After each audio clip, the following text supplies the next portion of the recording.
ada dua cerita saudara yang betul-betul terjadi, di mana saya ingin menyampaikan dari dua cerita ini.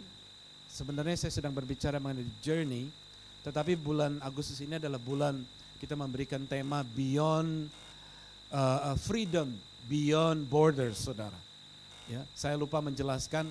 Saya kira Stevie menerjemahkan kata Beyond Borders ini sangat bagus sekali, saudara. Karena itu berbicara mengenai penjara, selama ini seringkali membatasi kita, tetapi Beyond Borders adalah di luar dari yang memenjara kita selama ini. Apakah itu ketakutan, apakah itu kegagalan, apakah itu keraguan-raguan, unbelief, ketidakpercayaan. Tapi Tuhan Yesus membawa kita ketika kita mengikuti Dia beyond borders. Ya. Dan hari ini sebenarnya saya ingin berbicara sesuatu yang lain, tetapi selama 1 minggu ini saya mendapatkan dua kesaksian ini, saudara. Yang pertama adalah, tahukah Bapak Ibu sekalian bahwa Indonesia mempunyai orang terkaya di Asia Tenggara yang meninggal di tahun 1924, dan beliau sangat dikenal sekali di Singapura, sehingga ada sebuah taman di dekat Holland Park, lalu Holland Village ya. Terus kemudian dia meninggalkan ada tanah yang begitu besar, dan dia dibuat nama jalan di sana. Dan dia dikenal sebagai orang yang memberikan pada tahun 1924 200 juta gulden kepada pemerintah itu. Bapak Ibu sekalian, ini dia adalah orang yang terkaya di Asia Tenggara pada zaman itu. Dari tahun 1900 sekian sampai 1890-an sampai 1920-an, mereka keluarga ini menjadi yang terkaya di Asia Tenggara. Dan yang luar biasa ini adalah perusahaannya ini diawali dari Semarang, saudara. Dari Semarang, berasal dari orang tua ayah yang dari Chinese, saudara, ya, disebut Amoy, dari daerah Amoy, bahasanya Hokkien, saudara. Pindah ke Semarang karena menghindari kejaran daripada tentara-tentara di sana, lalu sampai di Semarang, lalu dia mulai bekerja mendidik anak-anaknya. Dan anak yang tertua ini, ya, dia bernama Wee Tiong Ham. Mungkin saudara ingat, saudara, ya. Dan anak ini menjadi berhasil, saudara, karena hasil didik daripada ayahnya yang luar biasa tersebut. Anaknya ini memulai modal dari ayahnya, lalu kemudian mulai mengembangkan usaha. Usaha yang terutama adalah gula. Dan yang luar biasanya ini, dia dengan bekerja keras dan penuh dengan strategi dan penuh dengan, pada tahun itu yang dia pegang terus adalah semua perjanjian harus ditulis hitam dan putih. Ini luar biasa sekali. Tahun kita bicara tahun 1900-an, saudara. Ya, sebelum dari tahun 1890 sekian, begitu. Jadi itu yang membuat dia menjadi luar biasa. Lalu dia mulai membuka bisnisnya, merambat mulai dari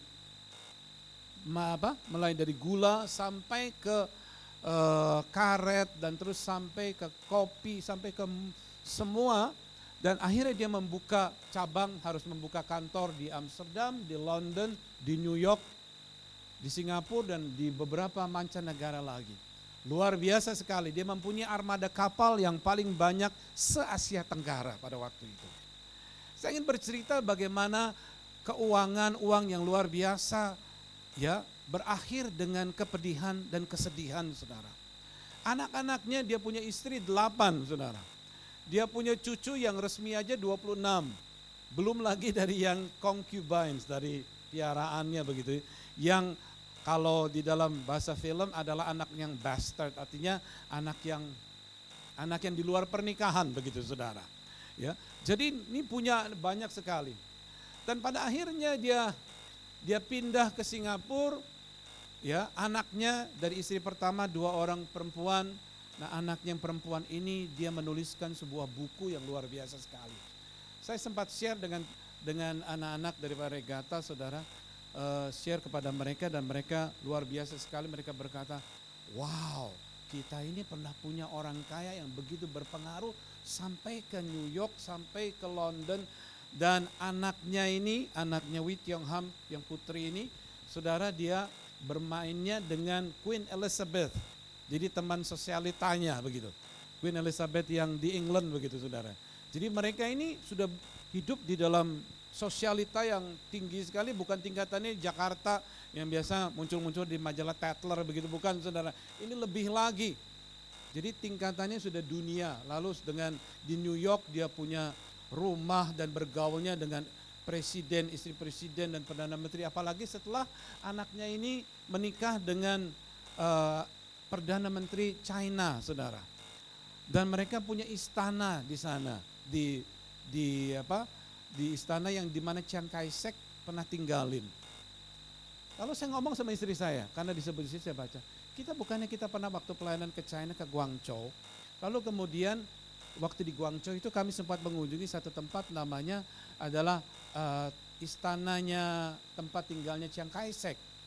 Begitu besar saudara, luar biasa. Ya, rumahnya itunya luar biasa besar. Ini dulu adalah milik dari Wee Tiong Ham, anaknya yang tinggalin di situ.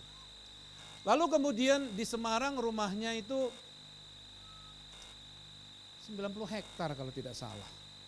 Rumahnya besarnya itu 92 hektar. Bapak Ibu sekalian, perjalanannya pada akhirnya sekitar tahun 60-an diambil alih oleh pemerintah yang sudah dari tahun 40-an mengalami kesulitan. Dan saya ingat dia menjadi salah satu PT namanya PT Raja Wali RN, yang kita ingat pernah ada masalah lagi beberapa tahun yang lalu saudara, yang Nazar atau siapa itu saudara, yang akhirnya dengan siapa itu namanya itu Antasari kaitannya ke situ. Dan itu adalah perusahaan yang akhirnya diambil jadi BUMN saudara. Yang saya ingin cerita di sini adalah bagaimana sebuah kekayaan yang luar biasa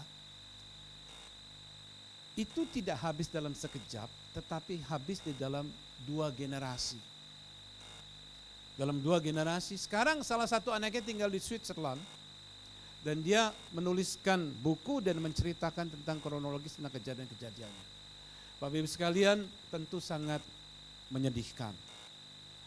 Di salah satu hotel di Malang, Hotel Tugu kalau nggak salah, masih ada foto daripada anaknya di situ. Lalu cerita yang kedua. Cerita yang kedua adalah kami kenal dalam keluarga dan saya kenal sangat baik sudah lama. Orang ini sangat kaya dan diberkati. Dia mempunyai sekian puluh pulau. Sudah. Saya lupa berapa itu. Tetapi pada akhirnya dia hidup dengan suami istri berdua saja. Istri saya dan tante dan adik istri saya mengunjungi dan bercerita, ini anak Tuhan saudara, sungguh-sungguh. Yang keluar dari mulut istrinya adalah perkataan yang pahit sekali tentang yang tidak enak disebut, yaitu bagaimana dengan anak-anaknya. Akhirnya habis semuanya saudara. Ini baru generasi kedua. Orang berkata kalau ketika seseorang kaya, wah itu mah gak habis 7 turunan. Belum tentu saudara. Kalau kita berkata seseorang memiliki puluhan pulau, di Pulauan Seribu nih saudara ya. Bukan rumah di Pulau Nangka atau pulau ini, bukan gitu saudara. Ini pulau beneran. Kami sempat beberapa kali mengunjungi dan melihat. Saudara, luar biasa sekali. Kalau ada orang berkata bahwa uangnya tidak akan habis 7 turunan. Belum tentu saudara. Artinya begini, belum tentu habis, tapi belum tentu juga tidak habis. Saya selalu berpikir bagaimana cara keluarga hidup orang tua mendidik anak. Mas, kebetulan ini kita ada 3 anak yang baru diserahkan saudara. Jadi Bapak Ibu sekalian, saya kira ini juga pesan buat kita sekalian, kita punya anak-anak. Pesan juga kepada 3 keluarga ini dan keluarga-keluarga yang masih berpunya anak kecil-kecil. Ketika saya berbicara dengan seseorang yang kenal juga, dicerita bagaimana suami, istri, keluarga itu mendidik anak-anaknya. Ini yang luar biasa. Kita perlu dan harus memperhatikan hal ini. Saya ingin menceritakan tentang dasar dari pernikahan seseorang. Saya pernah share di sini, tetapi saya ingin mengulangi karena ini penting sekali. Yaitu tentang bibit bebet bobot, saudara.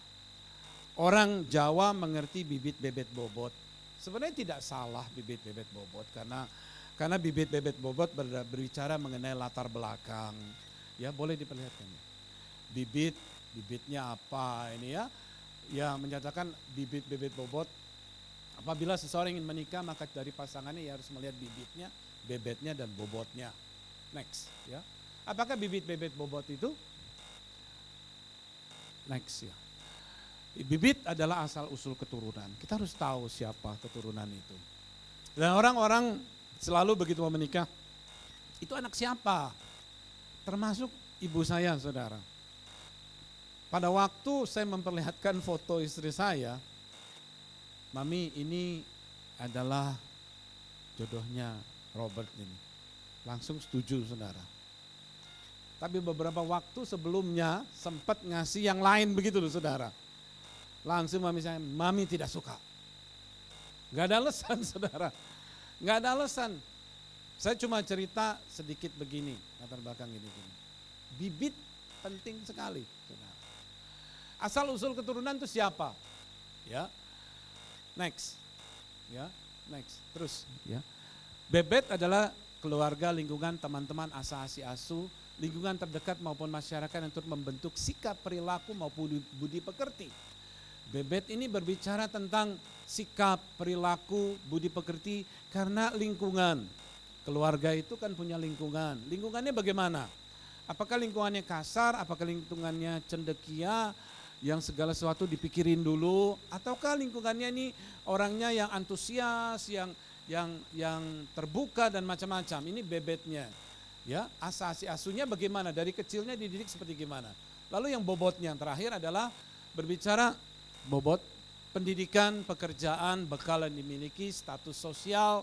Apakah dia anak orang kaya juga tidak? Atau anak orang berada, anak orang berpendidikan? Apakah dia anak orang yang punya latar belakang yang bagus? Kalau dia punya latar belakang misalnya dari bibit bobot pencuri, saudara, atau dia dikenal sebagai orang mencuri, maka orang tua akan berat sekali nanti. Bagaimana kamu punya anak, anaknya pasti pencuri begitu kan? Kamu cucunya siapa? Itu cucunya si pencuri begitu. Ya. Nah, Bapak Ibu sekalian, jadi ini bibit-bibit bobot adalah pandangan yang umum sebenarnya. Dan saya percaya banyak orang tua yang masih memegang, walaupun dia orang Jawa ataupun orang bukan orang Jawa, akan memikirkan seperti ini. Dan di dalam masyarakat homogen seperti sekarang ini, persyaratan seperti itu wajar sebenarnya. Bukankah burung bersayap sama inginnya terbang bersama-sama begitu, sejenis. Ya. Orang Tionghoa sama orang Tionghoa, orang Batak sama orang Batak, orang Jawa sama orang Jawa. Tetapi di keluarga saya enggak begitu, saudara. Di keluarga saya ada orang kami keturunan Chinese tetapi menikahnya dengan anak keturunan Portugis begitu. Sehingga ipar saya itu keturunan Portugis, saudara. Lalu kemudian ada yang Vietnam, ya, ada yang macam-macam jadi di keluarga kami. Di keluarga dari istri saya pun juga begitu. Ya, jadi kami sudah tidak seperti yang ini lagi karena yang kami lihat ada di dalam Kristus. Ini yang perbedaannya antara sebelum dan sesudah dalam Kristus. Tapi pandangan bibit-bebet bobot ini tidak ada masalah sebenarnya, saudara. Ini panduan bagi banyak orang tua. Dan saya kira orang tua tidak bisa disalahkan, saudara. Karena memang pengalaman hidup dan sebelum-sebelumnya itu yang mengakibatkan membuat pola pemikiran seperti demikian. Tapi saya percaya bahwa di dalam Kristus semua bisa berubah. Katakan amin. Amin. Nah, sekarang kita melihat dari sisi pandang Kristus, dari sisi pandangan iman, saudara. Next. Nah, ini luar biasa lagi. Ini lebih ekstrim saya lihat, saudara. Saya menyelidiki dalam firman Tuhan, di dalam silsilah juru selamat Yesus, dalam Alkitab memiliki pola perubahan yang luar biasa sekali. Dalam 4 generasi berturut-turut, itu bisa ayahnya punya anak baik, lalu punya anak lagi jahat, punya anak lagi jahat, punya anak lagi baik. Nah, ini Alkitab menuliskan seperti ini. Coba next. Dari Matius 1 ayat 7 dan 8, itu next ya. Matius 1 ayat 7 dan 8 di dalam bahasa Inggris ini saya bacakan. Solomon was the father of Rehoboam.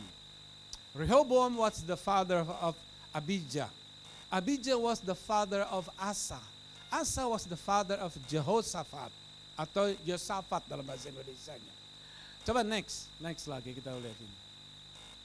Rehabiam memperanakan Abia dalam bahasa Indonesia ya. Artinya di dalam satu Raja-Raja referensi satu Raja-Raja 11 ayat 43 dan 12 ayat 3 sampai 12, ayah yang jahat memperanakan anak yang jahat. Ayahnya itu pencuri, anaknya pencuri begitu saudara. Ya, ayah yang jahat memperanakan anak yang jahat. Itu kejadian saudara. Saudara bisa cek di dalam ayat-ayat ini. Lalu yang kedua adalah next. Abia memperanakan Asa, artinya ayah yang jahat memperanakan anak yang baik. 1 Raja-Raja 15 ayat 8 dan 9 dan 11. Ya, Abia ini memperanakan Asa, ayahnya ini jahat. Anaknya ini baik. Sekalian. Orang kan bingung, ayahnya jahat, anaknya baik. Bagaimana mungkin? Bibit-bibit bobotnya di mana?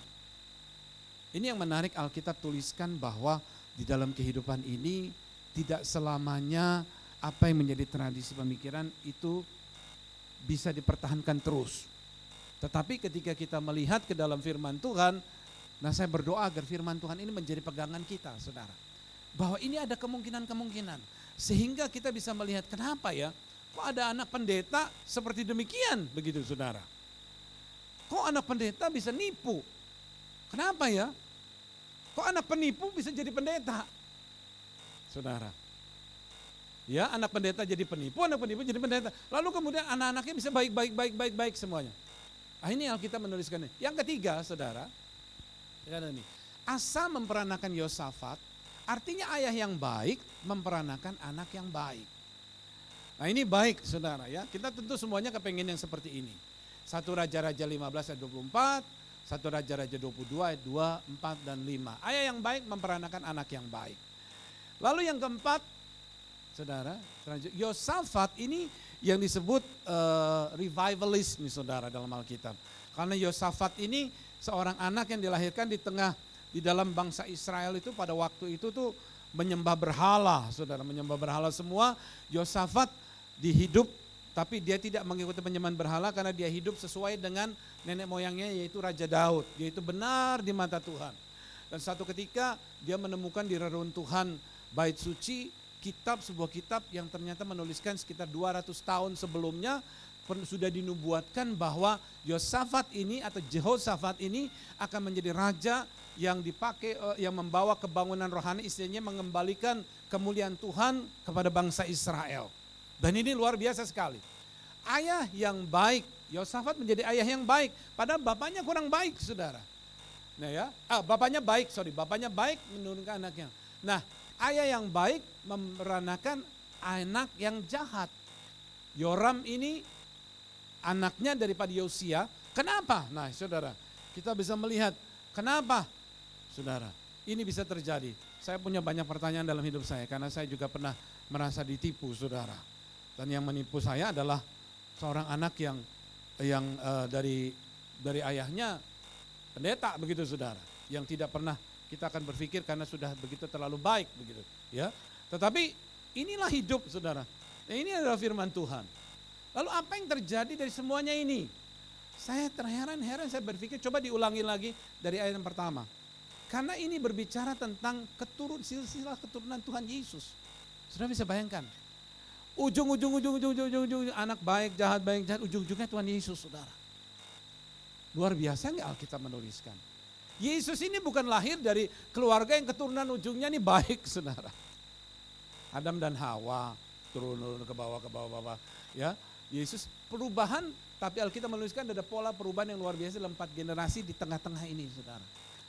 Ya, kalau kita melihat dari Daud melahirkan Salomo. Saudara, Salomo punya istrinya banyak dan sebagainya. Lalu kemudian Daud sendiri hidupnya sebenarnya tidak terlalu benar dalam arti kata dalam peperangan dia nggak pernah ikut perang tapi ini. Dan semua ada kekurangan. Tetapi yang paling menyolok adalah 4 ini. Baik menunjukkan baik, ada baik ke jahat, jahat ke baik, ya jahat ke jahat, jahat ke baik, dan akhirnya ke jahat juga gitu saudara. Akhirnya ke baik, lalu kemudian terus sampai ke Yesus, tentunya mempengaruhi seluruh hidup kita dalam kebaikannya, di dalam pengajarannya dan sebagainya. Nah Bapak Ibu sekalian, untuk mempersingkat waktu, Saya ini bertanya-tanya, saya berdoa selama beberapa waktu ini. Saya berkata, Tuhan kenapa ada yang cerita seperti begini Tuhan di dalam Alkitab? Bagaimana sekarang dengan kehidupan saya? Bagaimana dengan rumah tangga saya? Saya punya anak 3, untungnya sudah besar-besar. Yang paling kecil umur hampir 17, nanti bulan Desember, Ashley. Tetapi itu pun tetap sampai mereka menikah, sampai mereka punya anak lagi, saya tetap menjadi orang tua. Ini yang kita harus berpikir, saudara. Bahwa hubungan kita sebagai orang tua dan anak tidak akan putus. Pendidikan kita kepada anak kita tidak akan putus. Mungkin pendidikan dulu secara langsung, sekarang tidak secara langsung. Itu adalah tanggung jawab. Saya menemukan satu ayat yang luar biasa, yaitu di dalam Amsal 22 ayat yang ke-6, saudara. Amsal 22 ayat ke-6, coba teruskan sini. Train up a child in the way he should go, and when he is old, he will not depart from it. Dari sambungan itu aja di PowerPoint, sudah ikut di sini. Ajarlah seorang anak cara hidup yang patut baginya, maka sampai masa tuanya ia akan hidup demikian. Saya menemukan ayat ini, saya berkata, Tuhan, ayat ini menjadi jawaban. Ya Tuhan ya. Kenapa sampai terjadi kegagalan? Kenapa sampai terjadi keberhasilan? Semuanya ditentukan daripada orang tua. Nah Bapak Ibu sekalian, saya berbicara kepada orang tua baik yang sudah tua, artinya sudah tua-tua di atas 50 tahun, 60 tahun, 70 tahun, dan juga ke bagian yang baru umur 30 tahunan yang baru menjadi orang tua muda, begitu. Train up a child in the way he should go, and when he is old, he will not depart from it. Ajarlah seorang anak cara hidup yang patut baginya, maka sampai masa tuanya pun ia akan hidup demikian. Ayat ini berbicara tentang tugas kita sebagai orang tua. Keberhasilan dan kegagalan ditentukan oleh orang tua. Ketika orang tua bisa mendidik anak kita tidak lembek begitu, tetapi bisa tough dalam menghadapi persoalan, masalah, maka anak itu menjadi kuat dan menjadi tahan banting begitu, saudara. Tetapi ketika orang tua yang diberikan adalah uang, ya, satu sisi saya belajar yang di Wee Tiong Ham ini, anaknya itu dikasih uang. Itu bicara tentang jutaan dolar. Pada zaman dulu, sekarang itu sudah ratusan juta dolar loh saudara. Kita bicara dengan tingkatan inflasi yang begitu luar biasa, 1 juta dolar. Dia mempunyai rumah di London begitu besar, hampir menyamai istana, saudara. Lalu kemudian mereka punya harta di berbagai negara begitu, saudara.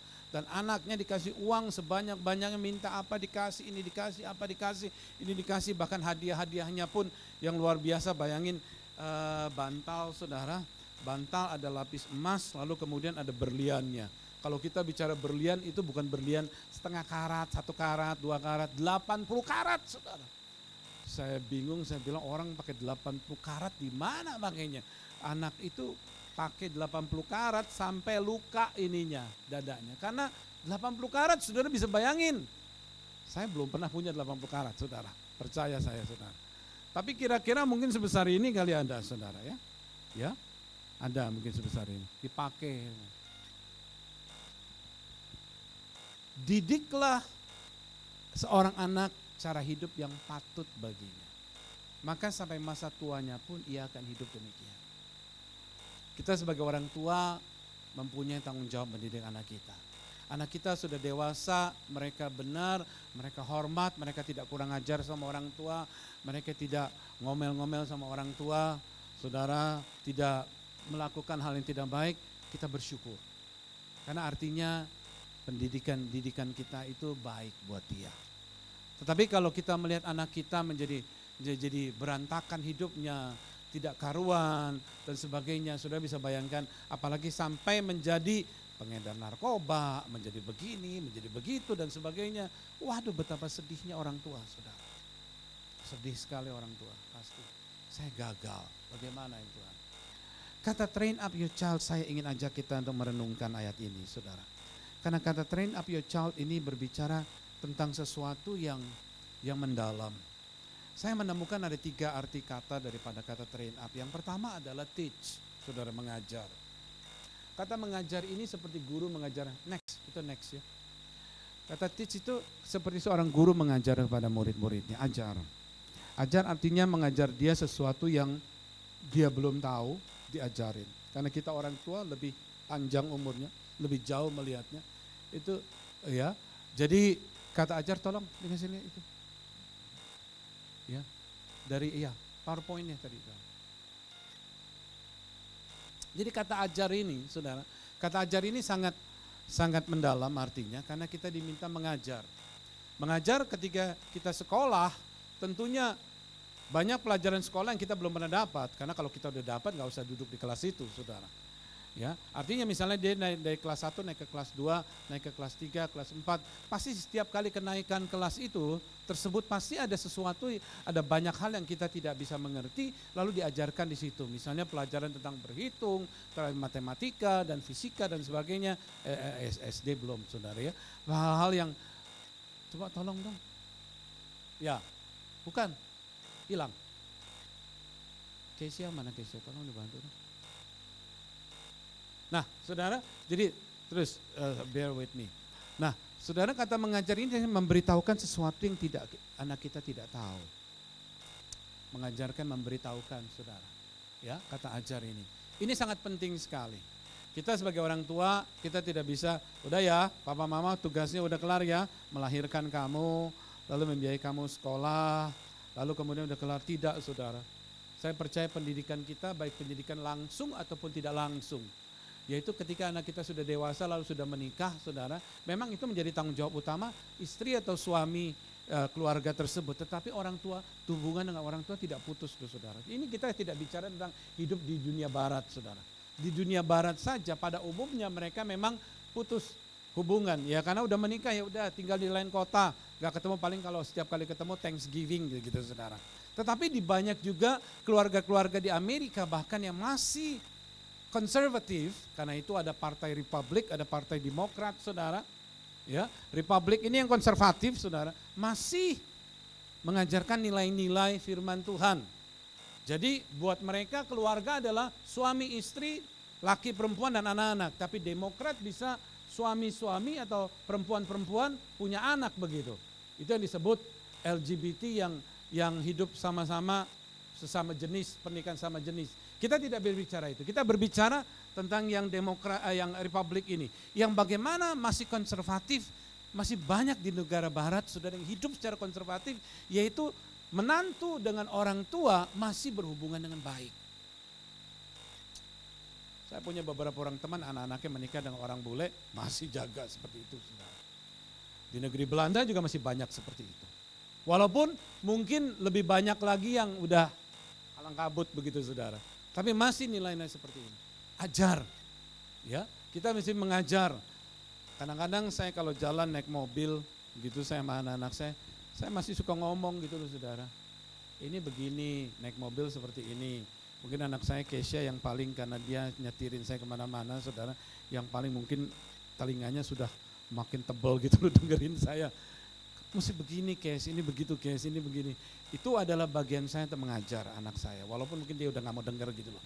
Tetapi saya sebagai orang tua punya tanggung jawab. Itu bukan cuma hanya dalam hal menyetir, tetapi di dalam hal-hal yang lain. Ibunya juga. Lalu yang kedua adalah kata direct atau direct. Direct itu mengarahkan, saudara. Kita punya tanggung jawab anak-anak kita, mengarahkan anak-anak kita, misalnya dalam hal sekolah, dalam hal cari kerjaan, dalam hal kehidupan nanti, jodoh, ya, jangan lupa saudara, kamu cari sendiri. Dan maaf saudara, anak-anak muda sekarang, terus terang saya berkata, karena saya juga ada banyak di persekutuan-persekutuan anak-anak muda yang mereka bilang, Om, dia senang sama itu boleh nggak ya Om, kira-kira ya Om ya, ini begini sama begini gimana, ini begini gimana, ini gini sama begini gimana. Bapak Ibu sekalian, anak-anak muda ini perlu ditolong, perlu dibantu, perlu diarahkan karena mereka tidak bisa memilih yang baik, saudara. Habis anaknya nggak mau diarahin, Mbak. Ya kalau ngarahinnya baru sekarang, dulu dilupain, ditinggalin, ya repot memang. Harus mulai, tapi kalau dari kecil, misalnya saudara diarahkan, pasti akan ngikut. Beberapa dari kita yang menikahkan anaknya juga begitu. Ya, saya setuju sah-sah aja gitu. Kalau ayah punya anak, kamu udah sama dia itu baik begini. Lalu anaknya taat begitu saudara, lalu anaknya menikah dan betul setelah menikah ternyata baik begitu ya saudara ya. Kenapa saudara? Bukan artinya ayahnya tuh mau dominan mau apa, bukan, tetapi ayahnya tuh mengarahkan gitu loh. Ini baik, ini keluarga ini baik, latar belakang baik dan sebagainya. Karena lebih jauh melihat. Coba saudara lihat anak-anak muda sekarang kan sibuknya kerja.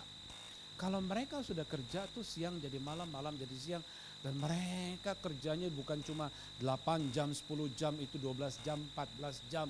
Sehari mereka kalau sudah kerja, begitu umurnya sudah 40 tahun, orang tua ketok pintu kamar berkata, kapan kamu mau nikah?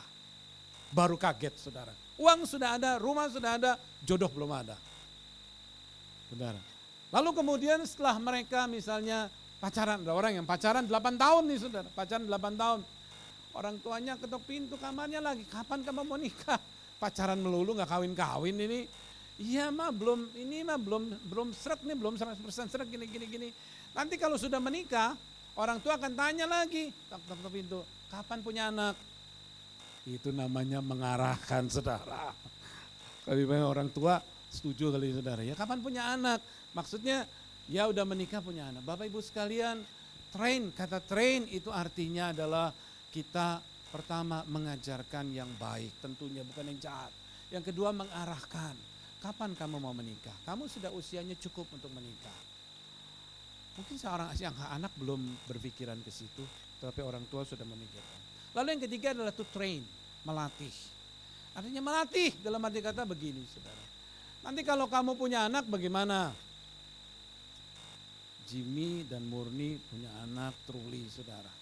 Mereka cerita kepada kami bahwa hidupnya terbalik. Siang jadi malam, malam jadi siang. Karena si Truli seenaknya aja dia tengah malam belum tidur. Sampai pagi gak tidur akibatnya orang tuanya tidak tidur. Ya kita bilang ya memang anak ya seperti itulah.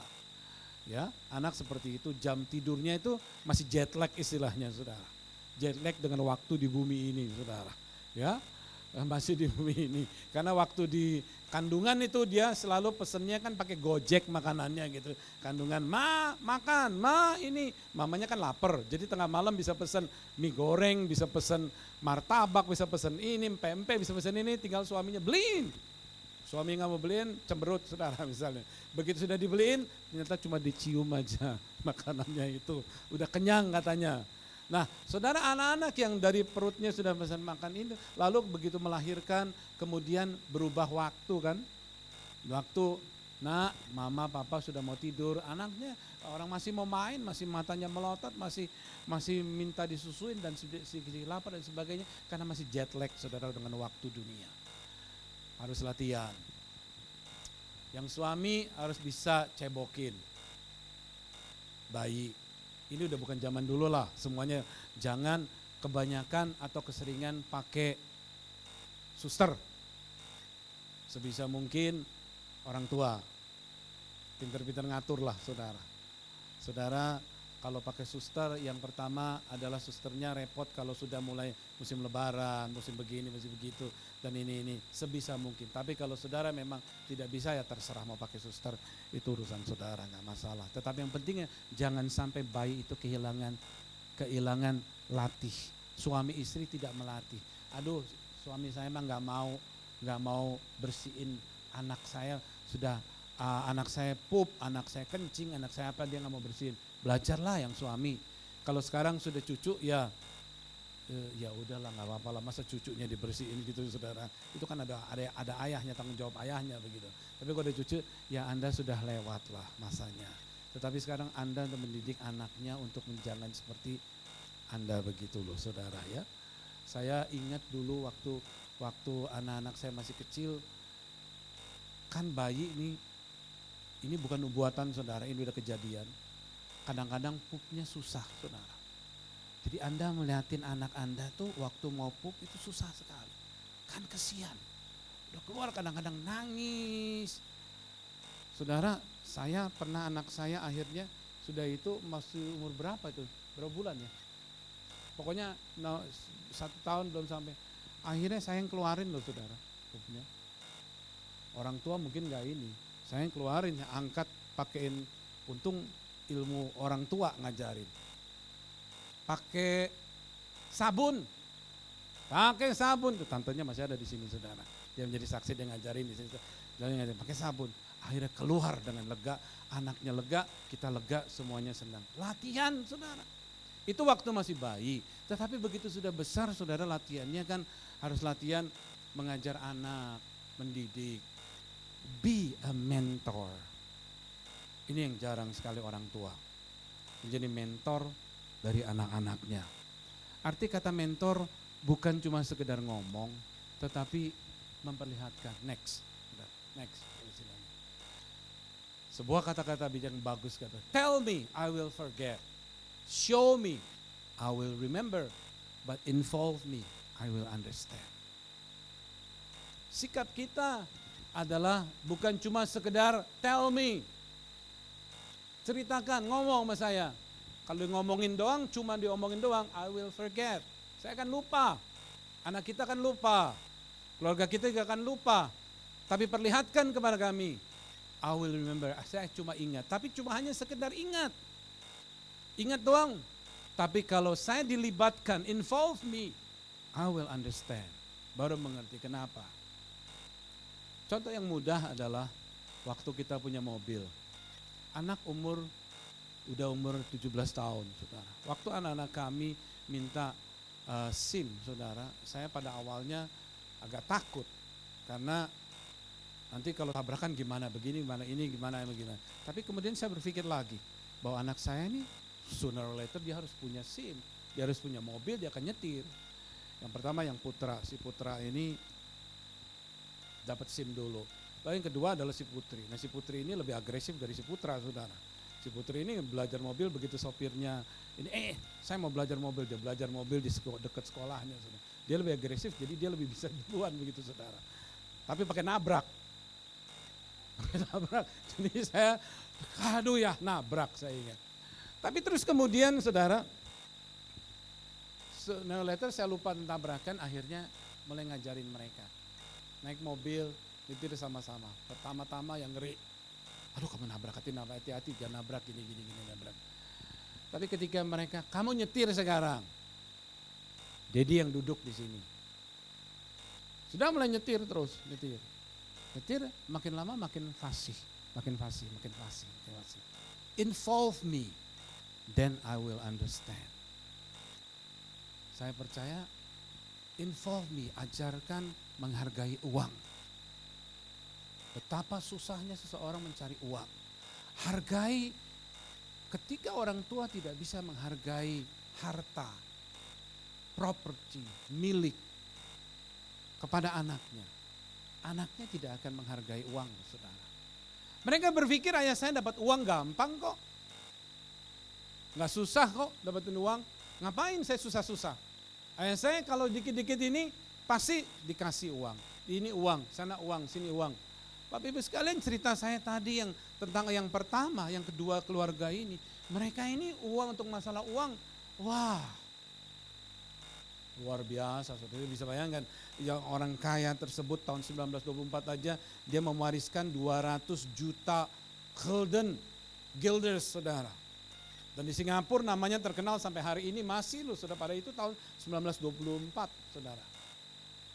Dia mewariskan kalau kepada negara lain, tapi kepada anak-anaknya pun juga begitu luar biasanya uang begitu. Tadi saya sudah ceritakan bagaimana seorang anak pakai 80 karat diamond, saudara, sampai dadanya itu menjadi agak luka karena disuruh pakai sama mamanya anak kecil, saudara. 80 karat diamond loh, saudara. Itu tahun 1900-an awal. Uang. Involve me, then I will understand. Ajar, kita harus bisa mengajar betapa susahnya mencari uang, betapa sulitnya kita berurusan dengan orang-orang tertentu, betapa hidup ini tidak mudah. Saya ngobrol dengan seorang teman yang sudah tingkatan sangat tinggi lah saudara. Dia sudah orang nomor 3 di satu big conglomerate. Dia seorang CEO. Dan dia berkata, Pak, didik anak saya Pak. Anak saya itu terlalu complacent. Kata complacent ini banyak sekali di antara anak-anak muda sekarang. Kata complacent ini artinya adalah kata yang sangat nyaman. Comfort zone-nya begitu besar. Karena kalau saya nggak punya uang minta sama orang tua, pasti dia kasih. Kalau enggak ngambek sedikit orang tua kasih. Kalau enggak cerita sedikit drama, orang tua kasih. Kalau begini orang tua kasih. Gitu orang tua kasih. Saudara, berapa banyak film-film yang menggambarkan tentang hal ini. Anaknya tahu-tahu udah naik mobil Ferrari, Porsche, naik mobil yang Lamborghini. Padahal cari uang juga belum tentu bisa, saudara. Masih dibiayain sama orang tua. Masih kalau kurang dikasih sama orang tua, dibiayain hidupnya dan sebagainya. Tapi mereka ingin hidup seolah-olah seperti orang yang sudah menghasilkan. Involve me. Bagaimana susahnya bekerja, berusaha, cari uang. Harus saudara. Kita memang sebagai orang tua kepingin agar anak kita itu kalau bisa jangan sesusah kita lah. Kita memang punya hati baik gitu. Anak saya udah susah cari uang, anak saya nggak boleh cari uang susah-susah. Betul mungkin tidak perlu sesusahan, tetapi tetap mesti susah. Gitu loh saudara. Karena semakin susah itu kan, semakin susah artinya dia punya pergumulan saudara. Ya, ketika seseorang tidak punya pergumulan, dia dibiarin, dikasih terus, dia tidak akan bertumbuh percaya saudara. Saya ketemu dengan banyak anak-anak yang hidupnya tidak karuan malah. Susah dididik, susah diatur, karena memang ketika kita lihat di dalam keluarganya memang tidak dididik dan tidak diatur. Tidak ada kata-kata yang tadi coba diulangi. Itu kata teach itu diajar, diarahkan, dilatih. Kita tidak menjadi orang tua, tidak menjadi mentor yang baik buat anak kita. Cara menyapa, cara ngomong, cara bersikap, saudara cara mengambil keputusan, cara ini. Saudara semuanya itu adalah sebenarnya tanggung jawab daripada attitude orang tua. Ketika orang tua bisa mendidik, namanya mendidik saudara kadang-kadang anak itu gak mau dididik. Karena dia keluar dari zona nyamannya dia. Tetapi kita sebagai orang tua, kita harus melihat ada batasan-batasan tertentu yang sebagai orang tua adalah tanggung jawab kita. Kita harus ambil tanggung jawab sehingga kita bisa melihat. Berdoa saudara agar anak-anak kita semua bisa menyenangkan hati Tuhan, menyenangkan orang tua, dan menyenangkan sekeliling kita. Istri dan anak-anak menjadi orang tua yang bertanggung jawab. Terus saudara, terus. Sebentar lagi kita akan selesai, kita akan masuk dalam perjamuan kudus saudara. 1 Korintus 4 ayat 19. Sebab sayalah yang menjadi bapak kalian walaupun mungkin sebagai orang Kristen, kalian sudah punya 10.000 guru. Di dalam hidupmu sebagai orang-orang yang bersatu dengan Kristus, saya yang menjadi bapak kepadamu karena saya membawa kabar baik tentang Kristus kepadamu. Itu terjemahan bahasa Indonesia sehari-hari saudara. Bahasa Inggrisnya berkata begini, for even you had 10,000 others to teach you about Christ, you have only one spiritual father. For I became your father in Christ Jesus when I preached the good news to you. Bapak Ibu sekalian, ini berbicara tentang sisi rohani. Bagaimana Rasul Paulus berkata kepada jemaat di Korintus berkata, walaupun kamu boleh dengar pengajaran banyak pengkhotbah-pengkhotbah, boleh dengar banyak pengajaran guru-guru yang lain, pembicara-pembicara yang lain, mendengerin pesan-pesan yang lain, kalau mau katakan ada yang bernubuat, ada yang khotbah, ada yang mengajar yang lain, tetapi Rasul Paulus berkata, tapi engkau adalah anak-anak rohani itu, tidak terlalu banyak yang punya ayah, karena because I preach the good news to you. Mereka menerima Tuhan Yesus when I preach the good news. Then dia menjadi spiritual father-nya. Spiritual father aja dia masih mengajarkan, mengarahkan. Ada sisi daripada sisi secara jasmani, secara jiwa, secara pendidikan keluarga, fisikal, dan juga ada secara spiritual. Saudara ya. Jadi kita juga harus bisa mengerti demikian. Bahwa walaupun kita jadi gak cukup, kenapa perlunya adalah ada gereja lokal adalah demikian. Kita tidak bisa hanya sekedar mendengar instructor, teachers di luar sana, saudara.